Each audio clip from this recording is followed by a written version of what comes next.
The Naval Treaty. The July which immediately succeeded my marriage was made memorable by 3 cases of interest, in which I had the privilege of being associated with Sherlock Holmes and of studying his methods. I find them recorded in my notes under the headings of The Adventure of the Second Stain, The Adventure of the Naval Treaty, and The Adventure of the Tired Captain. The first of these, however, deals with interest of such importance and implicates so many of the first families in the kingdom that for many years it will be impossible to make it public. No case, however, in which Holmes was engaged has ever illustrated the value of his analytical methods so clearly, or has impressed those who were associated with him so deeply. I still retain an almost verbatim report of the interview in which he demonstrated the true facts of the case to Monsieur Dubugue of the Paris police and Fritz von Waldbaum, the well-known specialist of Dantzig, both of whom had wasted their energies upon what proved to be side issues. The new century will have come, however, before the story can be safely told. Meanwhile, I pass on to the second on my list, which promised also at one time to be of national importance, and was marked by several incidents which give it a quite unique character. During my school days, I had been intimately associated with a lad named Percy Phelps, who was of much the same age as myself, though he was 2 classes ahead of me. He was a very brilliant boy, and carried away every prize which the school had to offer, finishing his exploits by winning a scholarship which sent him on to continue his triumphant career at Cambridge. He was, I remember, extremely well connected, and even when we were all little boys together, we knew that his mother's brother was Lord Holdhurst, the great Conservative politician. This gaudy relationship did him little good at school. On the contrary, it seemed rather a piquant thing to us to chevy him about the playground and hit him over the shins with a wicket. But it was another thing when he came out into the world. I heard vaguely that his abilities and the influences which he commanded had won him a good position at the Foreign Office. And then he passed completely out of my mind until the following letter recalled his existence. Briarbrae, Woking. My dear Watson, I have no doubt that you can remember Tadpole Phelps, who was in the 5th form when you were in the 3rd. It is possible even that you may have heard that through my uncle's influence I obtained a good appointment at the Foreign Office, and that I was in a situation of trust and honour until a horrible misfortune came suddenly to blast my career. There is no use writing of the details of that dreadful event. In the event of your acceding to my request, it is probable that I shall have to narrate them to you. I have only just recovered from 9 weeks of brain fever and am still exceedingly weak. Do you think that you could bring your friend Mr. Holmes down to see me? I should like to have his opinion of the case, though the authorities assure me that nothing more can be done. Do try to bring him down, and as soon as possible. Every minute seems an hour while I live in this state of horrible suspense. Assure him that if I have not asked his advice sooner, it was not because I did not appreciate his talents, but because I've been off my head ever since the blow fell. Now I am clear again, though I dare not think of it too much for fear of a relapse. I am still so weak that I have to write, as you see, by dictating. Do try to bring him. Your old schoolfellow, Percy Phelps. There was something that touched me as I read this letter, something pitiable in the reiterated appeals to bring Holmes. So moved was I that even had it been a difficult matter, I should have tried it. But of course, I knew well that Holmes loved his art, so that he was ever as ready to bring his aid as his client could be to receive it. My wife agreed with me that not a moment should be lost in laying the matter before him, and so, within an hour of breakfast time, I found myself back once more in the old rooms in Baker Street. Holmes was seated at his side table, clad in his dressing gown, and working hard over a chemical investigation. A large curved retort was boiling furiously in the bluish flame of a Bunsen burner, and the distilled drops were condensing into a 2-litre measure. My friend hardly glanced up as I entered, and I, seeing that his investigation must be of importance, seated myself in an armchair and waited. He dipped into this bottle or that, drawing out a few drops of each with his glass pipette, and finally brought a test tube containing a solution over to the table. In his right hand, he held a slip of litmus paper. "You come at a crisis, Watson," said he. "If this paper remains blue, all is well. If it turns red, it means a man's life. He dipped it into the test tube and it flushed at once into a dull, dirty crimson. I thought as much, he cried. I will be at your service in an instant, Watson. You will find tobacco in the Persian slipper. He turned to his desk and scribbled off several telegrams, which were handed over to the page boy. Then he threw himself down into the chair opposite and drew up his knees until his fingers clasped round his long, thin shins. A very commonplace little murder, said he. You've got something better, I fancy. You are the stormy petrel of crime, Watson. What is it? I handed him the letter, which he read with the most concentrated attention. It does not tell us very much, does it? He remarked, as he handed it back to me. Hardly anything. And yet the writing is of interest. But the writing is not his own. Precisely. It is a woman's. A man's, surely, I cried. No, a woman's, and a woman of rare character. You see, at the commencement of an investigation, it is something to know that your client is in close contact with someone who, for good or evil, has an exceptional nature. My interest is already awakened in the case. If you are ready, we will start at once for Woking, and see this diplomatist who is in such evil case, and the lady to whom he dictates his letters. We were fortunate enough to catch an early train at Waterloo, and in a little under an hour we found ourselves among the fir woods and the heather of Woking. Briarbrae proved to be a large detached house standing in extensive grounds within a few minutes' walk of the station. On sending in our cards, we were shown into an elegantly appointed drawing room, where we were joined in a few minutes by a rather stout man who received us with much hospitality. His age may have been nearer 40 than 30, but his cheeks were so ruddy and his eyes so merry that he still conveyed the impression of a plump and mischievous boy. I am so glad that you have come, said he, shaking our hands with effusion. Percy has been inquiring for you all morning. Ah, poor old chap. He clings to any straw. His father and his mother asked me to see you, for the mere mention of the subject is very painful to them. We have had no details yet, observed Holmes. I perceive that you are not yourself a member of the family. Our acquaintance looked surprised, and then, glancing down, he began to laugh. Of course you saw the J.H. monogram on my locket, said he. For a moment I thought you had done something clever. Joseph Harrison is my name, and, as Percy is to marry my sister Annie, I shall at least be a relation by marriage. You will find my sister in his room, for she has nursed him hand and foot this 2 months back. Perhaps we'd better go in at once, for I know how impatient he is. The chamber in which we were shown was on the same floor as the drawing room. It was furnished partly as a sitting and partly as a bedroom, with flowers arranged daintily in every nook and corner. A young man, very pale and worn, was lying upon a sofa near the open window, through which came the rich scent of the garden and the balmy summer air. A woman was sitting beside him, who rose as we entered. "Shall I leave, Percy?" she asked. He clutched her hand to detain her. "How are you, Watson?" said he, cordially. "I should never have known you under that moustache, and I dare say you would not be prepared to swear to me. This, I presume, is your celebrated friend, Mr. Sherlock Holmes?" I introduced him in a few words, and we both sat down. The stout young man had left us, but his sister still remained with her hand in that of the invalid. She was a striking-looking woman, a little short and thick for symmetry, but with a beautiful olive complexion, large, dark, Italian eyes, and a wealth of deep black hair.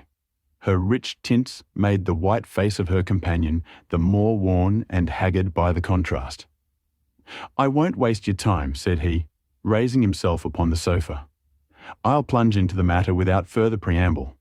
I was a happy and successful man, Mr. Holmes, and, on the eve of being married, when a sudden and dreadful misfortune wrecked all my prospects in life.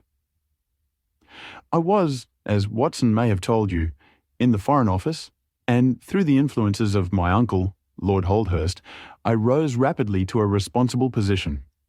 When my uncle became Foreign Minister in this administration, he gave me several missions of trust, and as I always brought them to a successful conclusion, He came at last to have the utmost confidence in my ability and tact.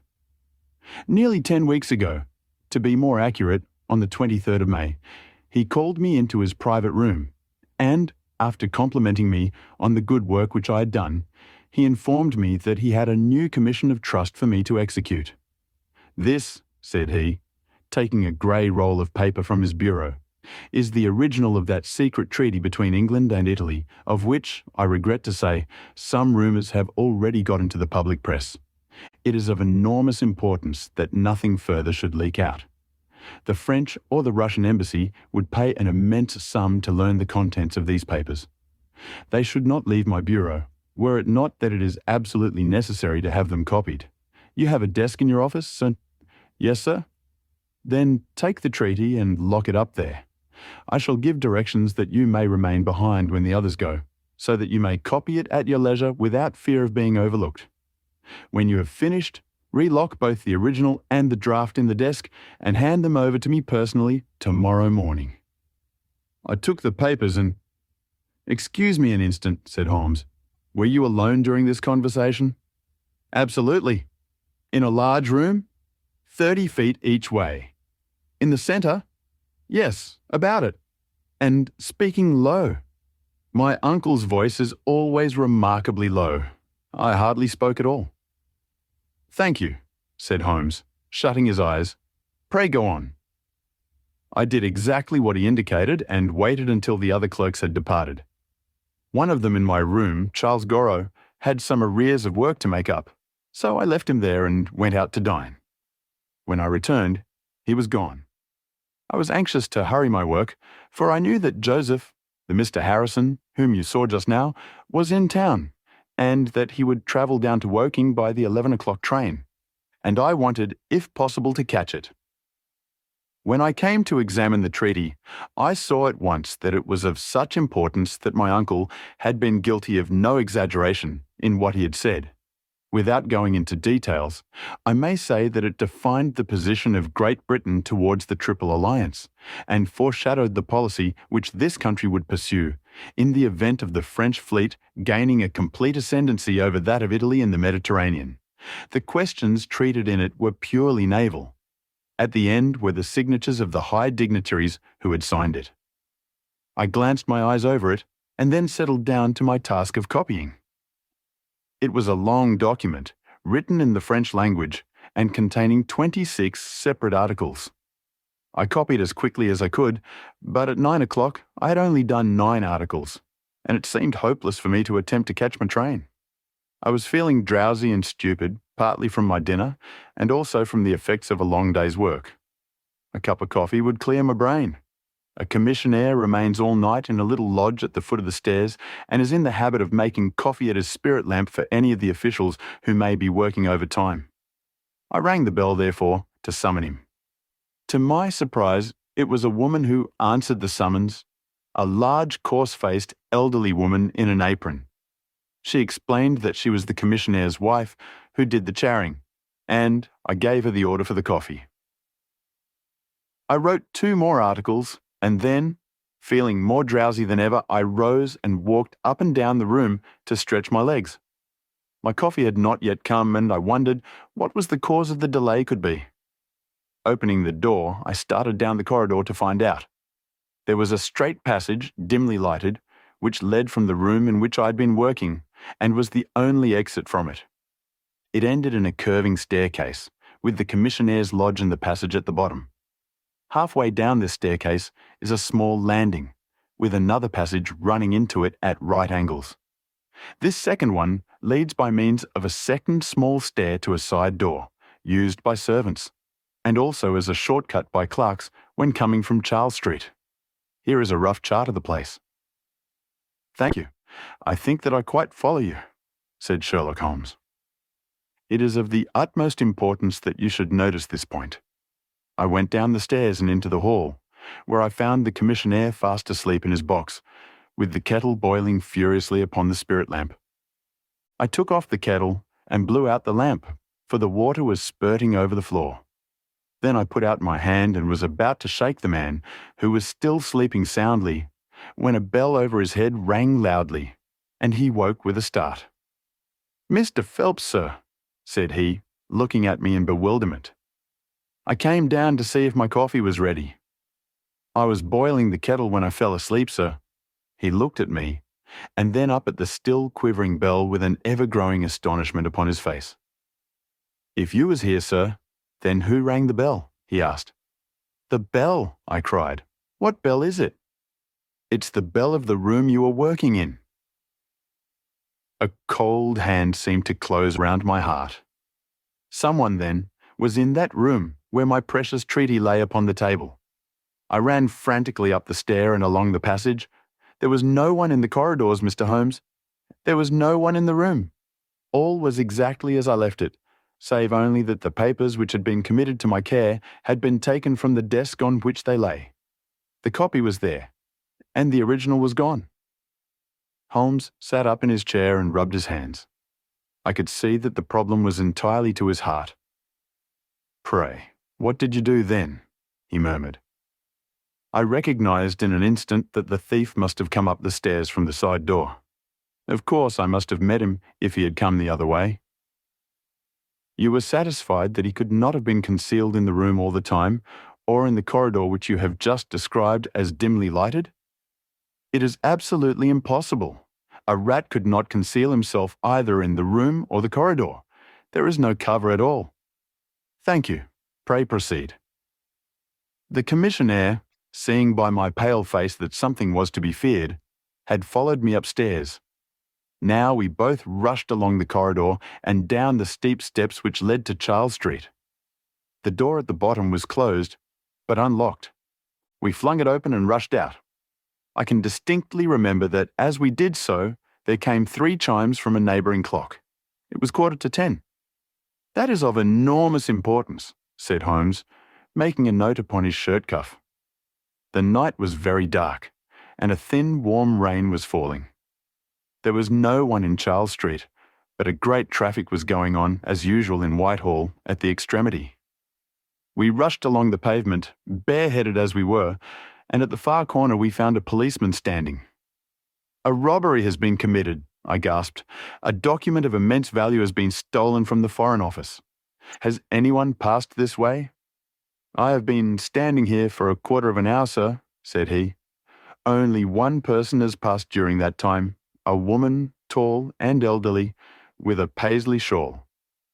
"Ah, that is only my wife," cried the commissionaire. "Has no one else passed?" "No one." "Then it must be the other way that the thief took," cried the fellow, tugging at my sleeve. But I was not satisfied, and the attempts which he made to draw me away increased my suspicions. "Which way did the woman go?" I cried. "I don't know, sir. I noticed her pass, but I had no special reason for watching her. She seemed to be in a hurry." "How long ago was it?" "Oh, not very many minutes." "Within the last 5? "Well, it could not be more than 5. "You're only wasting your time, sir, and every minute now is of importance," cried the commissionaire. "Take my word for it that my old woman has nothing to do with it, and come down to the other end of the street." "Well, if you won't, I will." And with that he rushed off in the other direction. But I was after him in an instant and caught him by the sleeve. "Where do you live?" said I. 16 Ivy Lane, Brixton," he answered. "But don't let yourself be drawn away upon a false scent, Mr. Phelps. Come to the other end of the street, and let us see if we can hear of anything." Nothing was to be lost by following his advice. With the policeman, we both hurried down, but only to find the street full of traffic, many people coming and going, but all only too eager to get to a place of safety upon so wet a night. There was no lounger who could tell us who had passed. Then we returned to the office and searched the stairs and the passage without result. The corridor which led to the room was laid down with a kind of creamy linoleum, which shows an impression very easily. We examined it very carefully, but found no outline of any footmark. Had it been raining all evening? Since about 7. How is it, then, that the woman who came into the room about 9 left no traces with her muddy boots? I am glad you raised the point. It occurred to me at the time. The charwomen are in the habit of taking off their boots at the commissionnaire's office and putting on list slippers. That is very clear. There were no marks then, though the night was a wet one. The chain of events is certainly one of extraordinary interest. What did you do next? We examined the room also. There is no possibility of a secret door, and the windows are quite 30 feet from the ground. Both of them were fastened on the inside. The carpet prevents any possibility of a trapdoor, and the ceiling is of the ordinary whitewashed kind. I will pledge my life that whoever stole my papers could only have come through the door. How about the fireplace? They use none. There is a stove. The bell rope hangs from the wire just to the right of my desk. Whoever rang it must have come right up to the desk to do it. But why should any criminal wish to ring the bell? It is a most insoluble mystery. Certainly the incident was unusual. What were your next steps? You examined the room, I presume, to see if the intruder had left any traces, any cigar end or dropped glove or hairpin or other trifle? There was nothing of the sort. No smell? Well, we never thought of that. A scent of tobacco would have been worth a great deal to us in such an investigation. I never smoke myself, so I think I should have observed it if there had been any smell of tobacco. There was absolutely no clue of any kind. The only tangible fact was that the commissionnaire's wife, Mrs. Tangy was the name, had hurried out of the place. He could give no explanation save that it was about the time when the woman always went home. The policeman and I agreed that our best plan would be to seize the woman before she could get rid of the papers, presuming that she had them. The alarm had reached Scotland Yard by this time, and Mr. Forbes, the detective, came round at once and took up the case with a great deal of energy. We hired a hansom, and in half an hour we were at the address which had been given to us. A young woman opened the door, who proved to be Mrs. Tangy's eldest daughter. Her mother had not come back yet, and we were shown into the front room to wait. About 10 minutes later, a knock came at the door, and here we made the one serious mistake for which I blame myself. Instead of opening the door ourselves, we allowed the girl to do so. We heard her say, "Mother, there are 2 men in the house waiting to see you." And an instant afterwards, we heard the patter of feet rushing down the passage. Forbes flung open the door and we both ran into the back room or kitchen, but the woman had got there before us. She stared at us with defiant eyes, and then, suddenly recognizing me, an expression of absolute astonishment came over her face. "Why, if it isn't Mr. Phelps of the office," she cried. Come, who did you think we were when you ran away from us?" asked my companion. "I thought you were the brokers," said she. "We have had some trouble with the tradesmen." "That's not quite good enough," answered Forbes. "We have reason to believe that you have taken a paper of importance from the Foreign Office, and that you ran in here to dispose of it. You must come back with us to Scotland Yard to be searched." It was in vain that she protested and resisted. A 4-wheeler was brought, and we all 3 drove back in it. We had first made an examination of the kitchen, and especially of the kitchen fire, to see whether she might have made away with the papers during the instant that she was alone. There were no signs, however, of any ashes or scraps. When we reached Scotland Yard, she was handed over at once to the female searcher. I waited in an agony of suspense until she came back with her report. There were no signs of the papers. Then, for the first time, the horror of my situation came in its full force. Hitherto, I had been acting, and action had numbed thought. I had been so confident of regaining the treaty at once that I had not dared to think of what would be the consequence if I failed to do so. But now there was nothing more to be done, and I had leisure to realize my position. It was horrible. Watson there would tell you that I was a nervous, sensitive boy at school. It is my nature. I thought of my uncle and of his colleagues in the cabinet, of the shame which I had brought upon him, upon myself, upon everyone connected with me. What though I was the victim of an extraordinary accident? No allowance is made for accidents where diplomatic interests are at stake.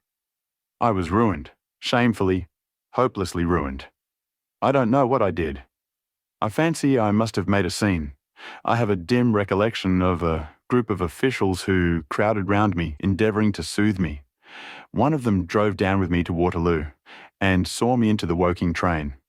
I believe that he would have come all the way had it not been that Dr. Ferrier, who lives near me, was going down by that very train. The doctor most kindly took charge of me, and it was well he did so, for I had a fit in the station, and before we reached home, I was practically a raving maniac. You can imagine the state of things here when they were roused from their beds by the doctor's ringing and found me in this condition. Poor Annie here, and my mother were broken-hearted. Dr. Ferrier had just heard enough from the detective at the station to be able to give an idea of what had happened, and his story did not mend matters. It was evident to all that I was in for a long illness, so Joseph was bundled out of this cheery bedroom, and it was turned into a sick room for me. Here I have lain, Mr. Holmes, for over 9 weeks, unconscious and raving with brain fever. If it had not been for Miss Harrison here and for the doctor's care, I should not be speaking to you now. She has nursed me by day, and a hired nurse has looked after me by night, for in my mad fits I was capable of anything. Slowly my reason is cleared, but it is only during the last 3 days that my memory has quite returned. Sometimes I wish that it never had. The first thing that I did was to wire to Mr. Forbes, who had the case in hand. He came out and assures me that, though everything has been done, no trace of a clue has been discovered. The commissionaire and his wife have been examined in every way without any light being thrown upon the matter. The suspicions of the police then rested upon young Goro, who, as you may remember, stayed over time in the office that night. His remaining behind and his French name were really the only 2 points which could suggest suspicion. But, as a matter of fact, I did not begin work until he had gone. And his people are of Huguenot extraction, but as English in sympathy and tradition as you and I are. Nothing was found to implicate him in any way, and there the matter dropped. I turn to you, Mr. Holmes, as absolutely my last hope. If you fail me, then my honour as well as my position are forever forfeited. The invalid sank back upon his cushions, tired out by this long recital, while his nurse poured him out a glass of some stimulating medicine. Holmes sat silently, with his head thrown back and his eyes closed, in an attitude which might seem listless to a stranger, but which I knew betokened the most intense self-absorption. "Your statement has been so explicit," said he at last, "that you have really left me very few questions to ask. There is one of the very utmost importance, however. Did you tell anyone that you had this special task to perform?" "No one." "Not Miss Harrison here, for example?" "No, I had not been back to Woking between getting the order and executing the commission." "And none of your people had by chance been to see you?" "None." "Did any of them know their way about in the office?" "Oh, yes. All of them had been shown over it." "Still, of course, if you said nothing to anyone about the treaty, these inquiries are irrelevant." "I said nothing." "Do you know anything of the commissionaire?" "Nothing, except that he is an old soldier." "What regiment?" "Oh, I have heard. Coldstream Guards." "Thank you. I have no doubt I can get details from Forbes. The authorities are excellent at amassing facts, though they do not always use them to advantage. What a lovely thing a rose is." He walked past the couch to the open window and held up the drooping stalk of a moss rose, looking down at the dainty blend of crimson and green. It was a new phase of his character to me, for I had never before seen him show any keen interest in natural objects. "There is nothing in which deduction is so necessary as in religion," said he, leaning with his back against the shutters. "It can be built up as an exact science by the reasoner. Our highest assurance of the goodness of Providence seems to me to rest in the flowers. All other things, our powers, our desires, our food, are all really necessary for our existence in the first instance. But this rose is an extra. Its smell and its colour are an embellishment of life, not a condition of it. It is only goodness which gives extras, and so I say again that we have much to hope from the flowers.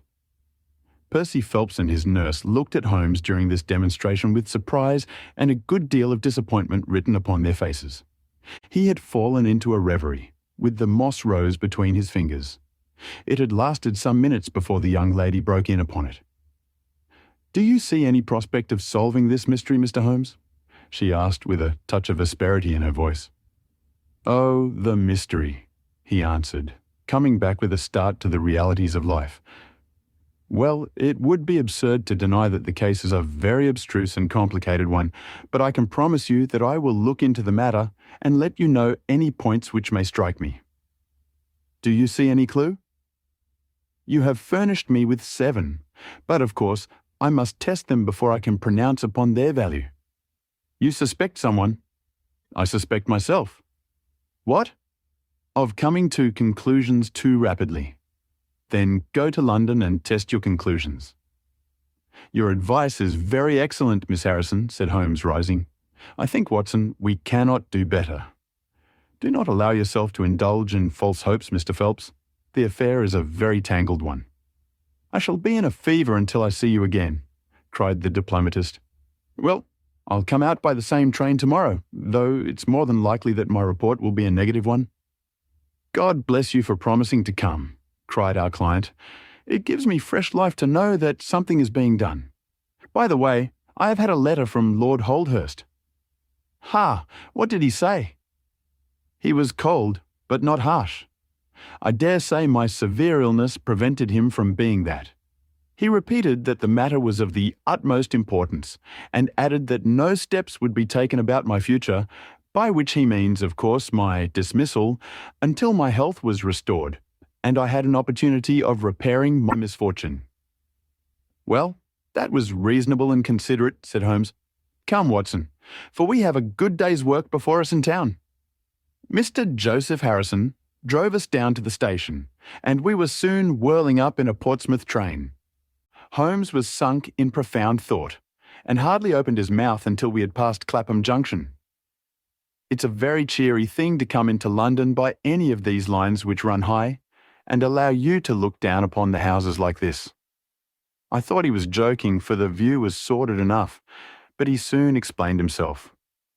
"Look at those big isolated clumps of building rising up above the slates, like brick islands in a lead-coloured sea. The board schools. Lighthouses, my boy. Beacons of the future. Capsules with hundreds of bright little seeds in each, out of which will spring the wise, better England of the future. I suppose that man Phelps does not drink? I should not think so. Nor should I, but we are bound to take every possibility into account. The poor devil has certainly got himself into very deep water, and it's a question whether we shall ever be able to get him ashore. What did you think of Miss Harrison?" "A girl of strong character." "Yes, but she is a good sort, or I am mistaken. She and her brother are the only children of an ironmaster somewhere up Northumberland way. He got engaged to her when travelling last winter, and she came down to be introduced to his people, with her brother as escort. Then came the smash, and she stayed on to nurse her lover, while brother Joseph, finding himself pretty snug, stayed on too. I've been making a few independent inquiries, you see, but today must be a day of inquiries." "My practice," I began. "Oh, if you find your own cases more interesting than mine," said Holmes, with some asperity. "I was going to say that my practice could get along very well for a day or two, since it is the slackest time in the year." "Excellent," said he, recovering his good humour. "Then we'll look into this matter together. I think that we should begin by seeing Forbes. He can probably tell us all the details we want until we know from what side the case is to be approached. You said you had a clue?" "Well, we have several, but we can only test their value by further inquiry. The most difficult crime to track is the one which is purposeless. Now, this is not purposeless. Who is it who profits by it?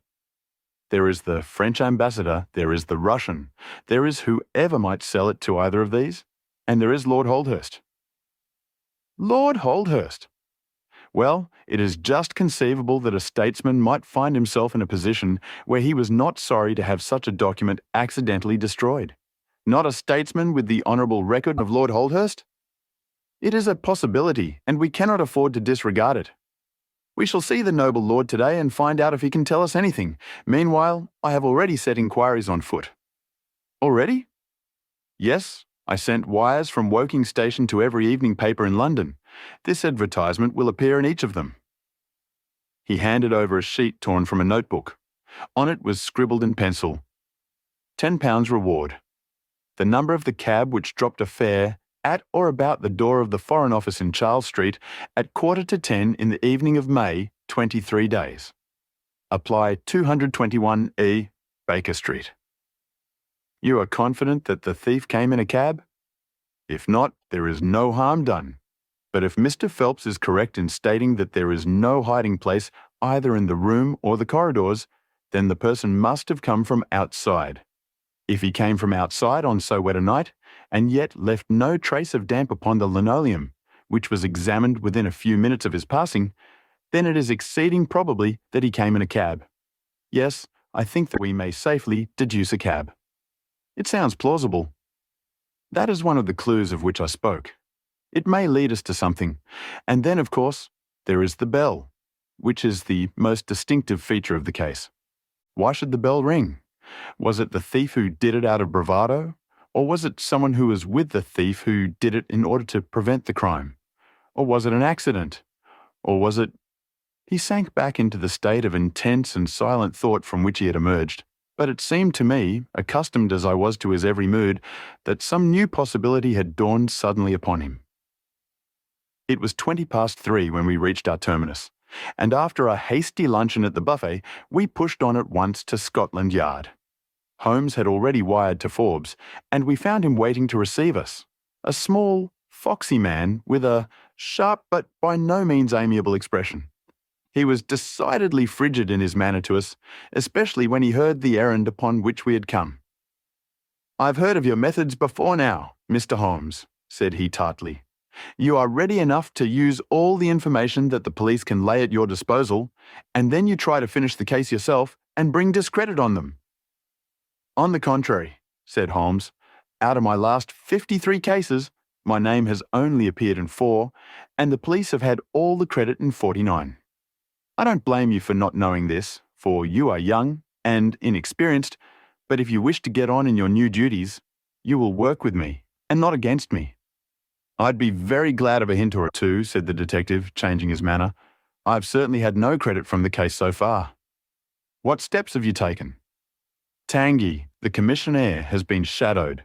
He left the guards with a good character, and we can find nothing against him. His wife is a bad lot, though. I fancy she knows more about this than appears." "Have you shadowed her?" "We have set one of our women on to her. Mrs. Tanguy drinks, and our woman has been with her twice when she was well on, but she could get nothing out of her." "I understand that they have had brokers in the house?" "Yes, but they were paid off." "Where did the money come from?" "That was all right. His pension was due. They have not shown any sign of being in funds." "What explanation did she give of having answered the bell when Mr. Phelps rang for the coffee?" "She said that your husband was very tired and she wished to relieve him." "Well, certainly that would agree with his being found a little later asleep in his chair. There is nothing against them then but the woman's character." "Did you ask her why she hurried away that night?" "Her haste attracted the attention of the police constable. She was later than usual and wanted to get home." "Did you point out to her that you and Mr. Phelps, who started at least 20 minutes after he got home before her?" "She explains that by the difference between a bus and a hansom." "Did she make it clear why, on reaching her house, she ran into the back kitchen?" "Because she had the money there with which to pay off the brokers." "She has at least an answer for everything. Did you ask her whether in leaving she met anyone or saw anyone loitering about Charles Street?" "She saw no one but the constable." "Well, you seem to have cross-examined her pretty thoroughly. What else have you done?" "The clerk Goro has been shadowed all these 9 weeks, but without result. We can show nothing against him." "Anything else?" "Well, we have nothing else to go upon. No evidence of any kind." Have you formed a theory about how that bell rang? Well, I must confess that it beats me. It was a cool hand, whoever it was, to go and give the alarm like that. Yes, it was a queer thing to do. Many thanks to you for what you have told me. If I can put the man into your hands, you shall hear from me. Come along, Watson. Where are we going to now? I asked as we left the office. We are now going to interview Lord Holdhurst, the Cabinet Minister and future Premier of England. We were fortunate in finding that Lord Holdhurst was still in his chambers in Downing Street, and on Holmes sending in his card, we were instantly shown up. The statesman received us with that old-fashioned courtesy for which he is remarkable, and seated us on the two luxuriant lounges on either side of the fireplace. Standing on the rug between us, with his slight, tall figure, his sharp features, thoughtful face, and curling hair prematurely tinged with grey, he seemed to represent that not too common type, a nobleman who is in truth noble. Your name is very familiar to me, Mr. Holmes, said he, smiling, and of course I cannot pretend to be ignorant of the object of your visit. There has only been one occurrence in these offices which could call for your attention. In whose interest are you acting, may I ask? In that of Mr. Percy Phelps, answered Holmes. Ah, my unfortunate nephew. You can understand that our kinship makes it the more impossible for me to screen him in any way. I fear that the incident must have a very prejudicial effect upon his career. But if the document is found?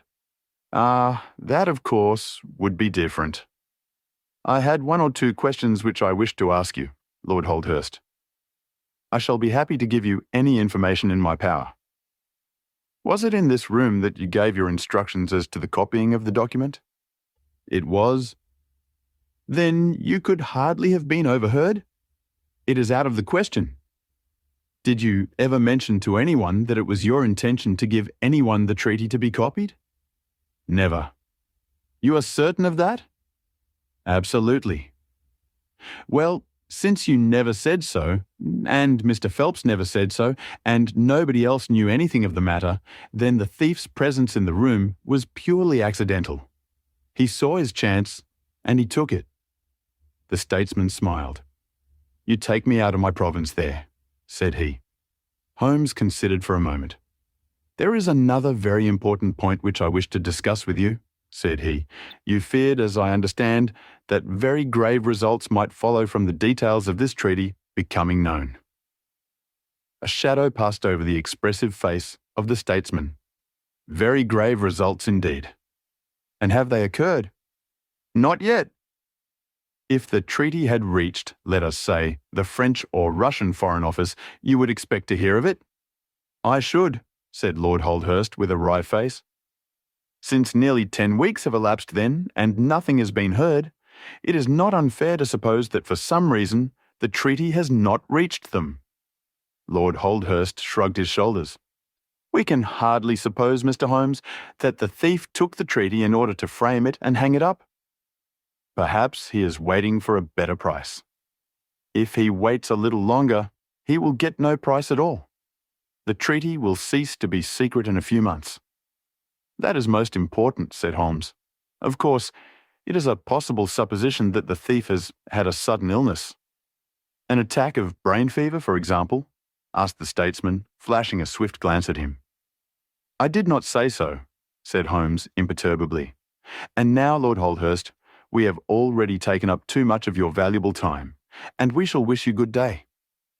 Every success to your investigation, be the criminal who it may, answered the nobleman as he bowed us out the door. He's a fine fellow, said Holmes, as we came out into Whitehall, but he has a struggle to keep up his position. He is far from rich and has many calls. You noticed, of course, that his boots had been resoled? Now, Watson, I won't detain you from your legitimate work any longer.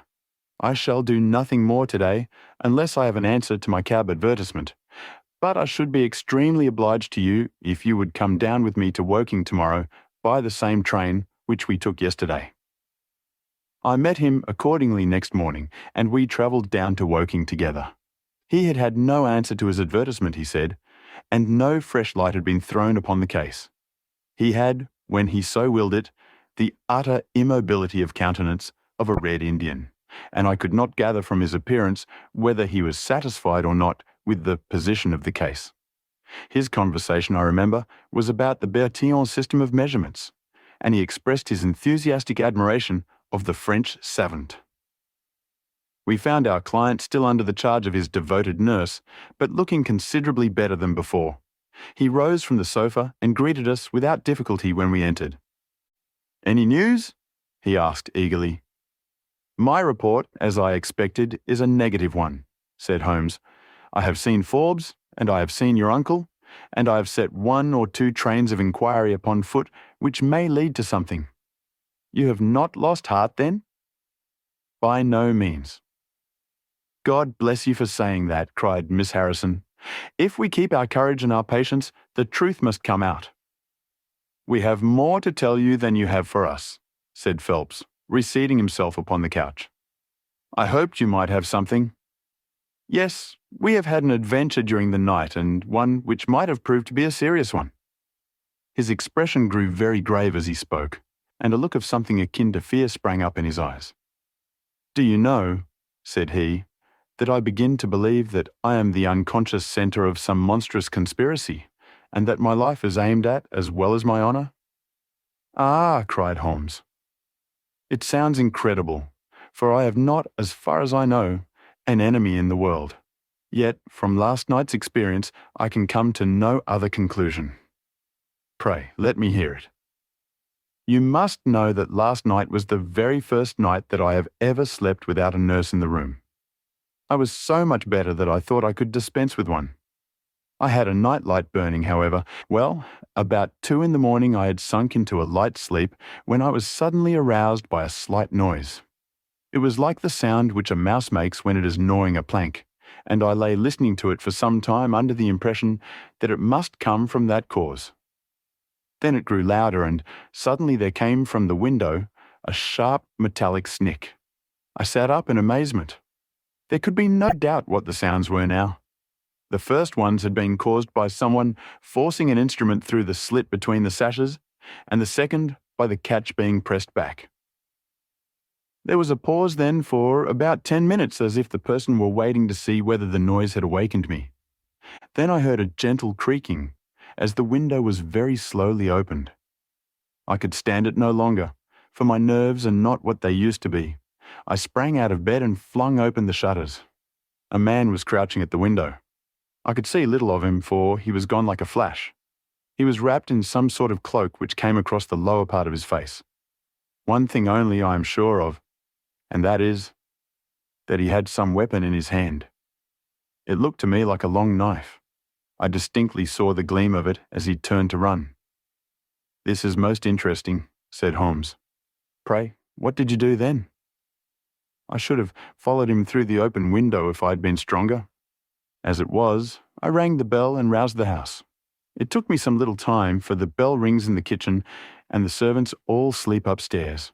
I shouted, however, and that brought Joseph down, and he roused the others.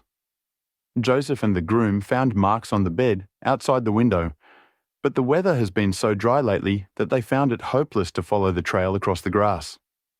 There's a place, however, on the wooden fence which skirts the road, which shows signs, they tell me, as if someone had got over and had snapped the top of the rail in doing so. I have said nothing to the local police yet, for I thought I had best have your opinion first." This tale of our client's appeared to have an extraordinary effect upon Sherlock Holmes. He rose from his chair and paced about the room in uncontrollable excitement. "Misfortunes never come single," said Phelps, smiling, though it was evident that his adventure had somewhat shaken him. "You have certainly had your share," said Holmes. "Do you think you could walk round the house with me?" "Oh, yes, I should like a little sunshine. Joseph will come too." "And I also," said Miss Harrison. "I'm afraid not," said Holmes, shaking his head. "I think I must ask you to remain sitting exactly where you are."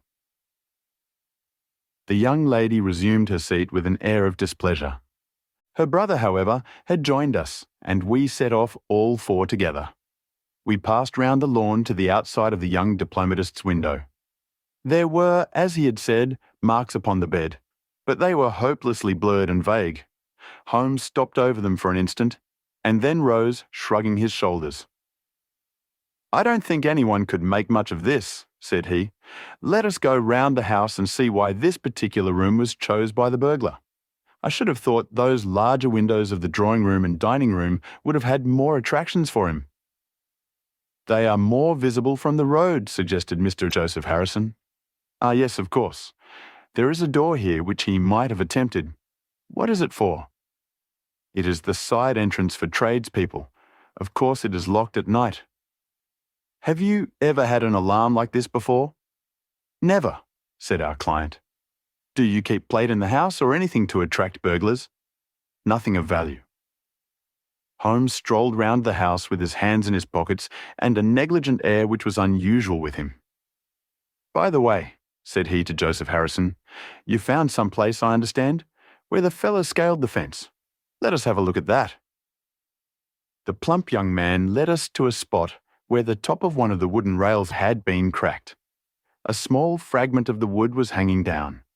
Holmes pulled it off and examined it critically. "Do you think that was done last night? It looks rather old, does it not?" "Well, possibly so. There are no marks of anyone jumping down upon the other side. No, I fancy we shall get no help here. Let us go back to the bedroom and talk the matter over." Percy Phelps was walking very slowly, leaning upon the arm of his future brother-in-law. Holmes walked swiftly across the lawn, and we were at the open window of the bedroom long before the others came up. "Miss Harrison," said Holmes, speaking with the utmost intensity of manner, "you must stay where you are all day. Let nothing prevent you from staying where you are all day. It is of the utmost importance." "Certainly, if you wish it, Mr. Holmes," said the girl in astonishment. "When you go to bed, lock the door of this room on the outside and keep the key. Promise to do this." "But Percy, he will come to London with us. And am I to remain here?" "It is for his sake. You can serve him. Quick, promise." She gave a quick nod of assent just as the other two came up. "Why do you sit moping there, Annie?" cried her brother. "Come out into the sunshine." "No, thank you, Joseph. I have a slight headache and this room is deliciously cool and soothing." "What do you propose now, Mr. Holmes?" asked our client. "Well, in investigating this minor affair, we must not lose sight of our main inquiry. It would be a very great help to me if you would come up to London with us." "At once?" "Well, as soon as you conveniently can. Say in an hour." "I feel quite strong enough, if I can really be of any help." "The greatest possible. Perhaps you would like me to stay there tonight?" "I was just going to propose it." "Then, if my friend of the night comes to revisit me, he will find the bird flown. We are all in your hands, Mr. Holmes, and you must tell us exactly what you would like done. Perhaps you would prefer that Joseph came with us so as to look after me." "Oh, no. My friend Watson is a medical man, you know, and he'll look after you. We'll have our lunch here if you will permit us, and then we shall all three set off for town together." It was arranged as he suggested, though Miss Harrison excused herself from leaving the bedroom, in accordance with Holmes's suggestion.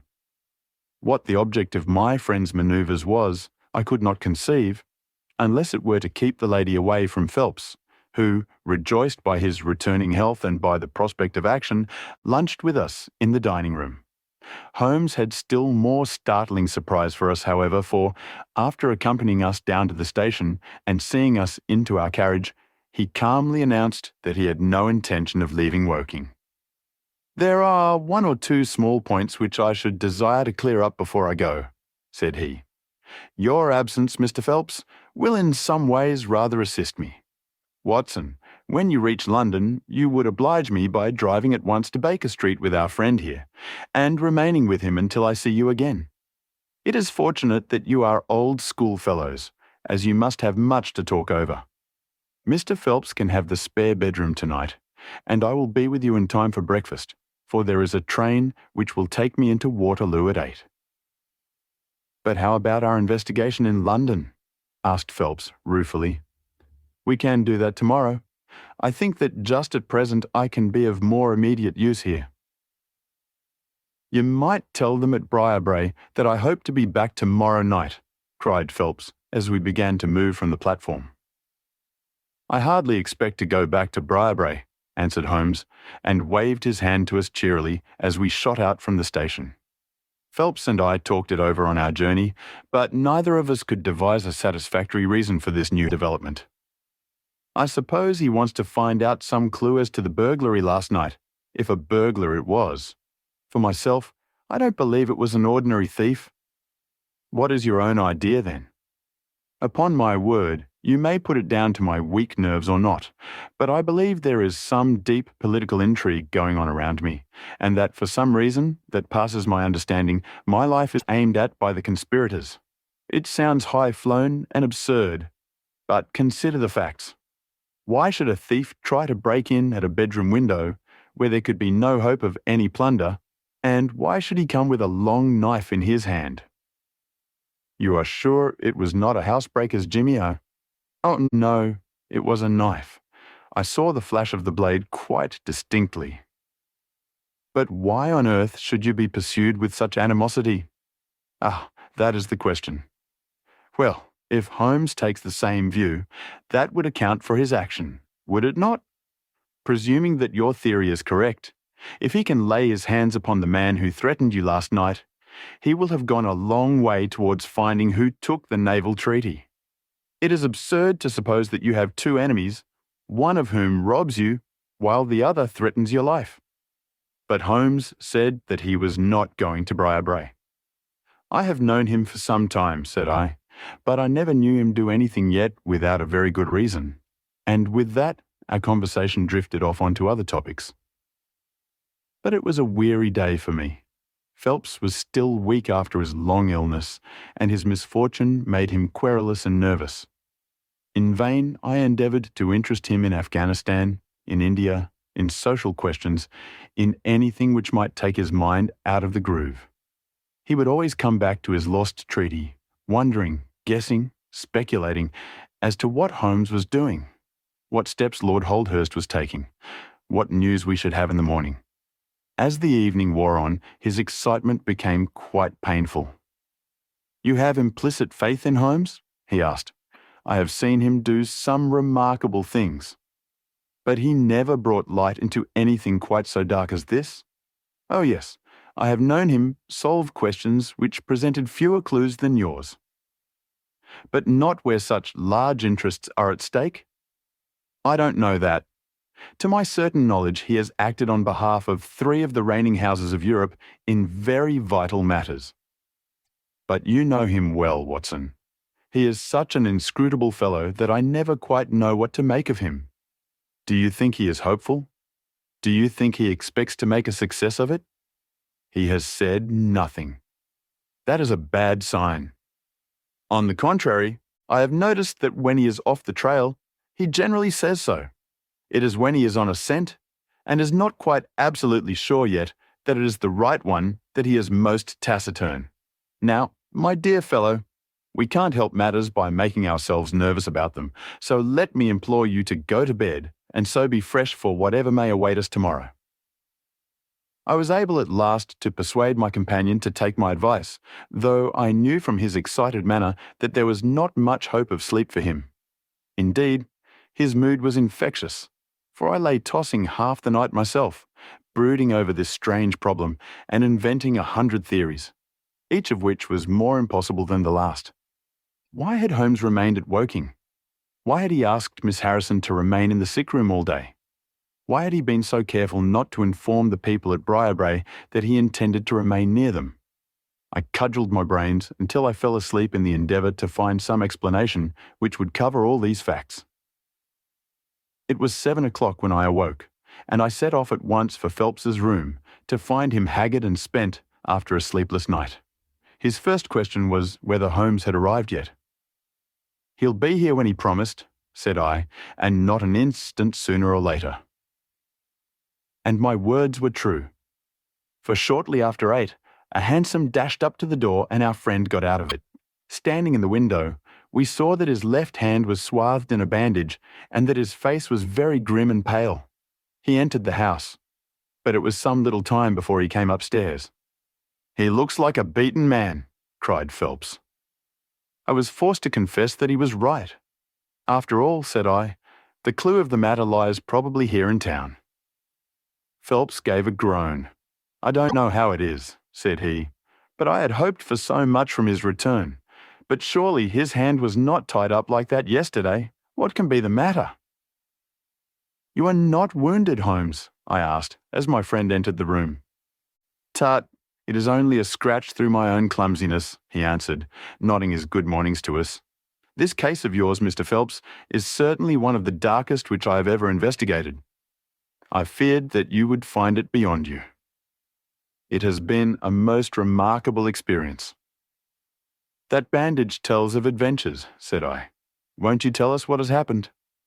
"After breakfast, my dear Watson, remember that I have breathed 30 miles of Surrey air this morning. I suppose that there has been no answer from my cabman advertisement? Well, well, we cannot expect to score every time." The table was all laid, and just as I was about to ring, Mrs. Hudson entered with the tea and coffee. A few minutes later, she brought in 3 covers, and we all drew up to the table. Holmes ravenous, I curious, and Phelps in the gloomiest state of depression. "Mrs. Hudson has risen to the occasion," said Holmes, uncovering a dish of curried chicken. "Her cuisine is a little limited, but she has as good an idea of breakfast as a Scotchwoman. What have you here, Watson?" "Ham and eggs," I answered. "Good. What are you going to take, Mr. Phelps? Curried fowl or eggs, or will you help yourself?" "Thank you. I can eat nothing," said Phelps. "Oh, come, try the dish before you." "Thank you. I would really rather not." "Well then," said Holmes with a mischievous twinkle, "I suppose that you have no objection to helping me." Phelps raised the cover, and as he did so, he uttered a scream, and sat there staring with a face as white as the plate upon which he looked. Across the centre of it was lying a little cylinder of blue-grey paper.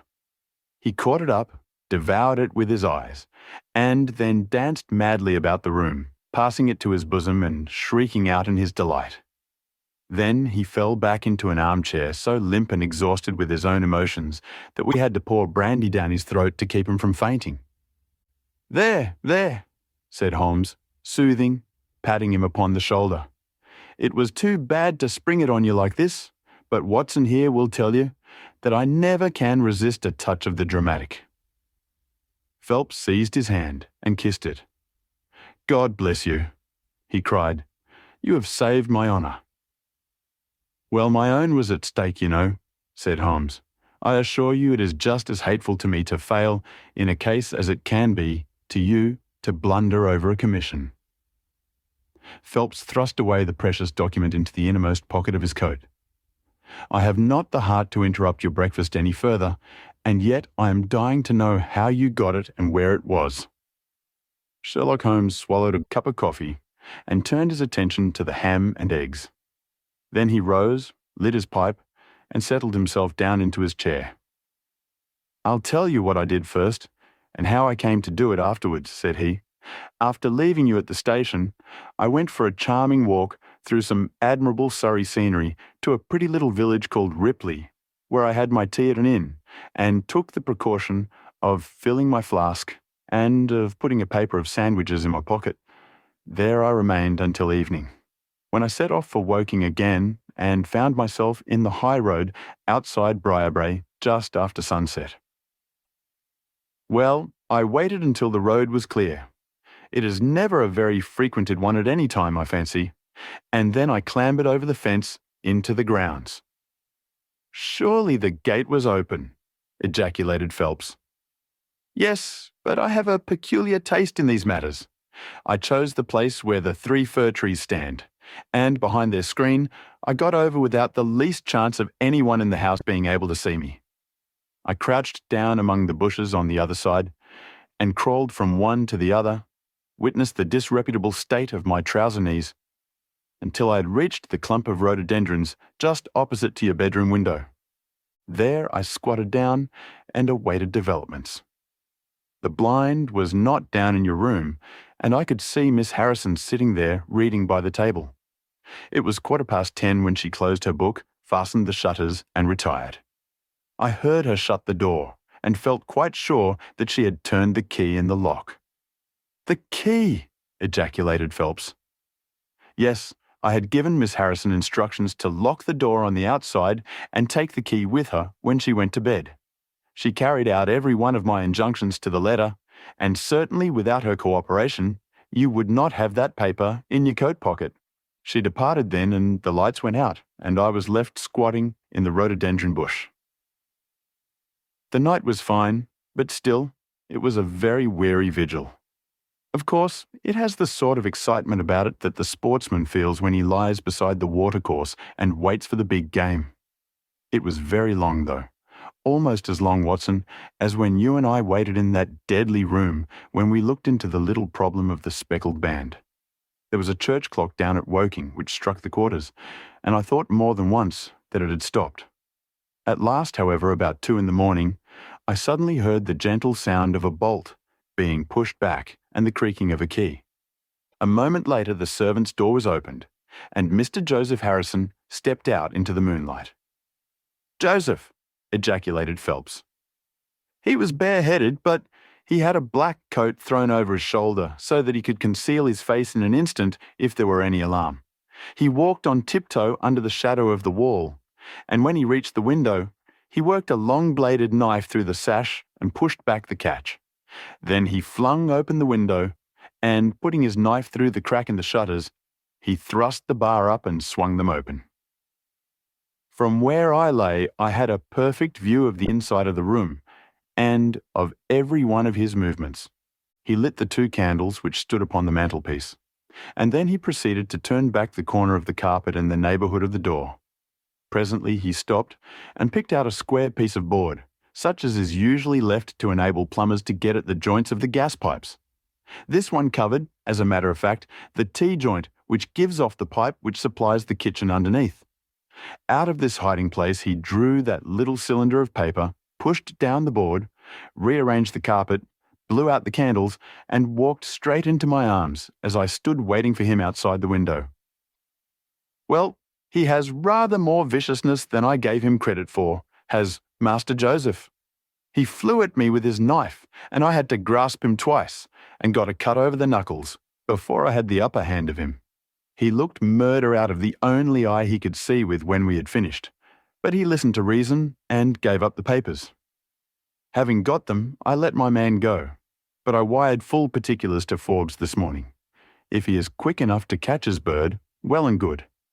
But if, as I shrewdly suspect, he finds the nest empty before he gets there, why, all the better for the government. I fancy that Lord Holdhurst for one and Mr. Percy Phelps for another would very much rather that the affair never got as far as a police court. "My God," gasped our client, "do you tell me that during these long 10 weeks of agony the stolen papers were within the very room with me all the time?" "So it was. And Joseph a villain and a thief." I'm afraid Joseph's character is a rather deeper and more dangerous one than one might judge from his appearance. From what I've heard from him this morning, I gather that he has lost heavily in dabbling with stocks, and that he is ready to do anything on earth to better his fortunes. Being an absolutely selfish man, when a chance presented itself, he did not allow either his sister's happiness or your reputation to hold his hand. Percy Phelps sank back in his chair. "My head whirls," said he. "Your words have dazed me." "The principal difficulty in your case," remarked Holmes in his didactic fashion, "lay in the fact of there being too much evidence. What was vital was overlaid and hidden by what was irrelevant.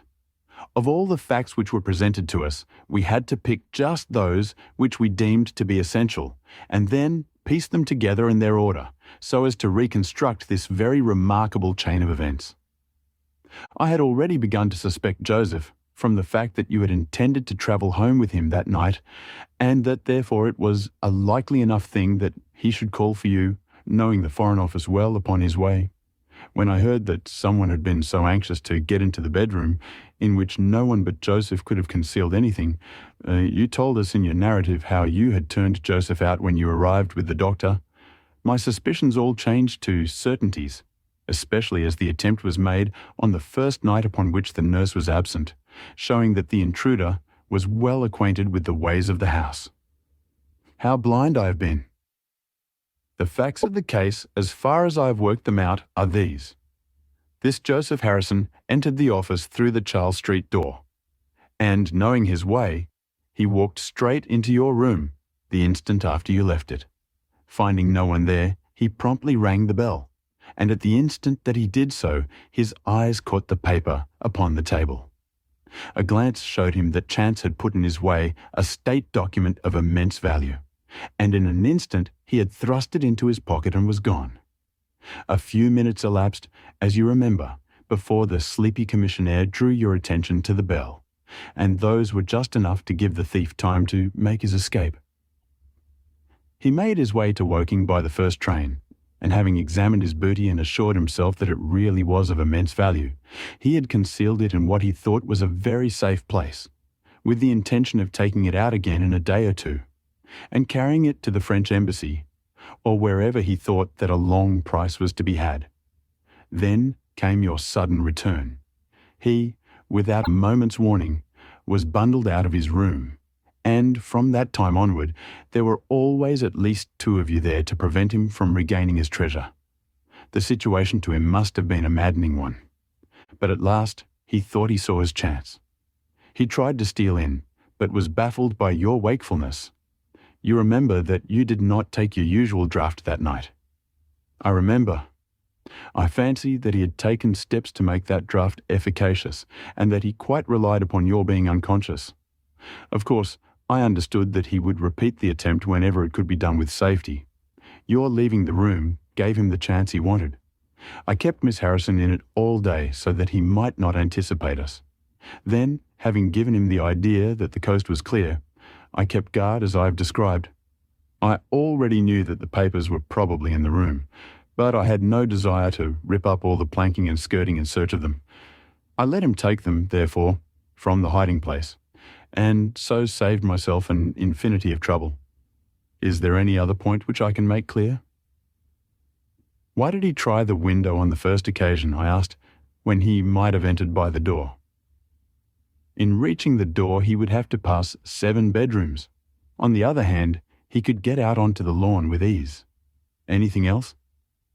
You do not think, asked Phelps, that he had any murderous intention?